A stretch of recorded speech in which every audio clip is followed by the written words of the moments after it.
Welcome back. Today we are tackling a classic coding interview problem, converting Roman numerals into integers. This is a great problem to understand string parsing and simple algorithmic logic. First, let's refresh our memory. Roman numerals are built using just 7 symbols. I is 1, V is 5, X is 10, L is 50, C is 100, D is 500, and M is 1000. The entire system is built by combining these values.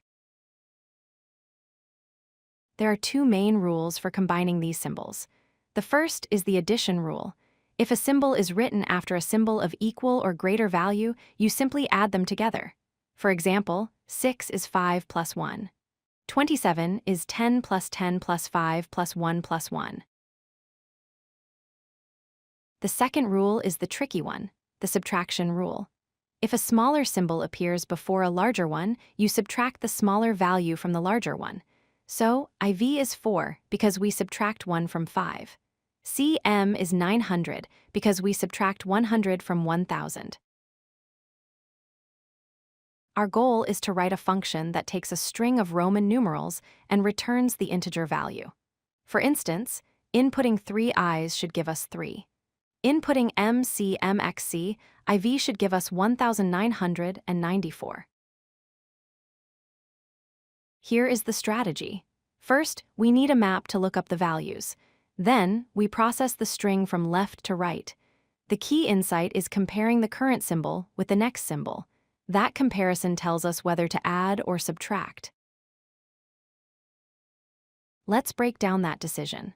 If the current value is less than the next value, it means we are in a subtraction case, like the I and IV, so we subtract the current value. Otherwise, we assume it is a standard addition case and add the value to our total. Let's trace this on the complex number 1994. First, M is greater than C, so we add 1000. Next, C is less than M, so we subtract 100. Then M is greater than X, add 1000. X is less than C, subtract 10. And finally, we add the rest. The total comes out perfectly to 1994. Here is the code in Python. We define our map of values. We initialize a total to 0. We loop through the string. Inside the loop, we check, is the current value less than the neighbor to its right? If yes, subtract. Else add. Finally, return the total. This solution is very efficient. The time complexity is O of n because we pass through the string exactly once. The space complexity is O of 1 because our map of 7 symbols uses a constant amount of memory regardless of the input size. If you like this video, hit that like button and don't forget to subscribe.